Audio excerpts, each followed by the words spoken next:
Hi there. Before we start this chapter, I wanted to go over a lesson that we would definitely have done in class, so we're going to do it here online right now. What we're going to be talking about today is exactly what's on this board right here. These are four-sided figures, okay? So we're going to be talking about four-sided figures, and of course the sort of grown-up way of talking about this is quadrilaterals. Quadrilaterals. Of course,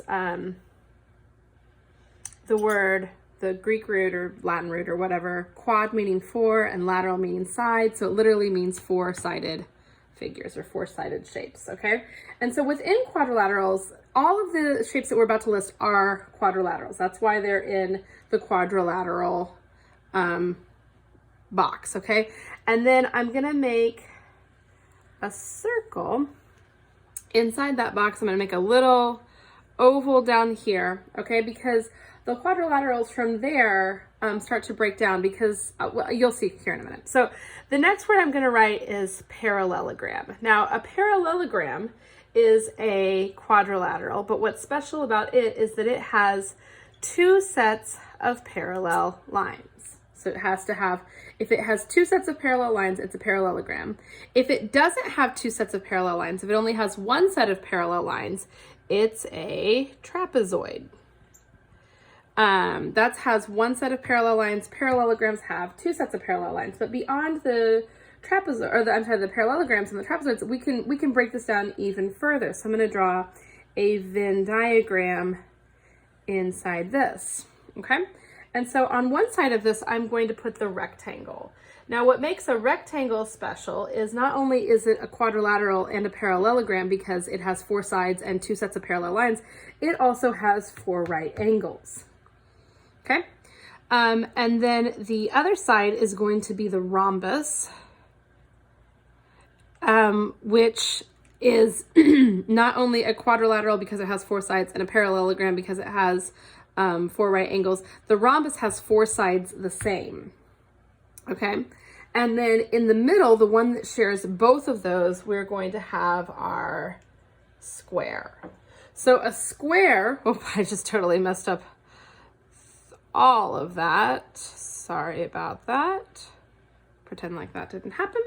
Okay, so a trapezoid is a quadrilateral that has one set of parallel lines.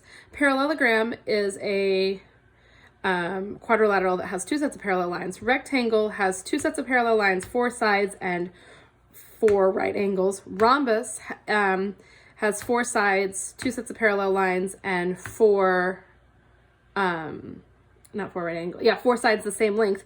And then a square has four right angles, four sides the same length, two sets of parallel lines, and four sides. And so you can see that, like, not all squares are rectangles, but I'm sorry, not all rectangles are squares, but all squares are rectangles. And not all rhombuses are squares, but all squares are rhombuses. And the trapezoid is just down here in the oval of sadness because it's by itself, okay?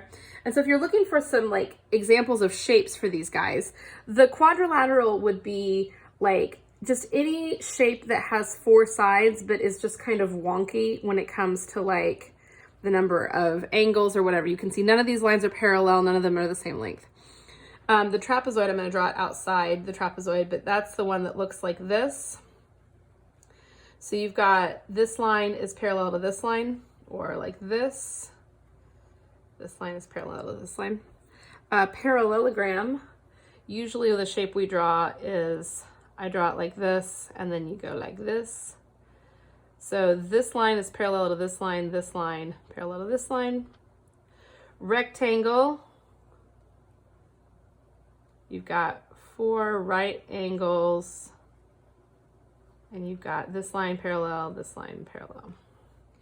And then the rhombus, four sides the same length. This is the hardest one to draw, guys, so just hold on to your hats.